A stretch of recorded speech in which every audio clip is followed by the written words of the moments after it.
श्री स्वामी समर्थ स्वामी आहेत या चॅनलवर आपले स्वागत आहे। कोहळा का बांधतात जाणून घ्या। कोहळा लावण्याचे फायदे। कोहळा हा घरात दुकानात येणारे निगेटिव्ह एनर्जी शोषून घेतो। बराच वेळी यामुळे आपल्या घरातील लोकांचे वाईट नजरेपासून किंवा लोकांच्या वाईट शक्तीपासून रक्षण होते।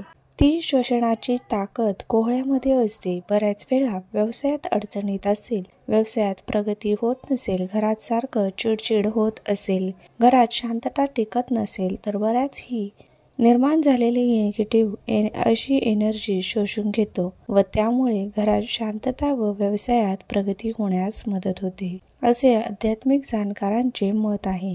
घरामध्ये एखाद्याला दृष्ट लागली असेल, एखादी बाधा झाली असेल, या सर्व प्रकारच्या नकारात्मक गोष्टी शोषण्यासाठी हा लाभदायक ठरतो। कोहळा कसा बांधावा। कोहळा खरेदी करताना हा नेहमी देठ असलेला असावा, पाण्यात धुवून घ्यावा। या कोहळ्यावर समोरच्या बाजूला होऊन व मागच्या बाजूला स्वस्तिक काढावे। ओम हे अष्टगंधाने तर स्वस्तिक हे कुंकवाने काढावे व खालीपासून ते वरपर्यंत एक काळी अशी दीर्घ रेषा ओढावी।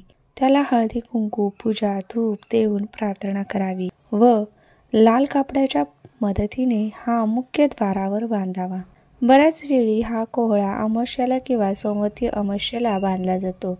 बऱ्याच वेळी 8 दिवसांनी खराबही होतो, त्यातून पाणी बाहेर येते, तो सोडतो। अशा वेळेला अपशकुन मानावा की नाही। बऱ्याच वेळी हा अपशकुन नसून ही एक प्रक्रिया आहे। कोहळा आपलं काम योग्य प्रकारे करत आहे याचा हे लक्षण आहे, म्हणून मनात कुठलीही शंका न ठेवता तो नदीच्या पाण्यात विसर्जित करून द्यावा व नवीन मनोभावे पूजा करून बांधावा व बांधताना नेहमी असा बांधावा की घरात येणारी व्यक्ती ही कोहळ्याखालून घरात यावी, अर्थात ती प्रवेशद्वारावर दिसेल असा बांधावा।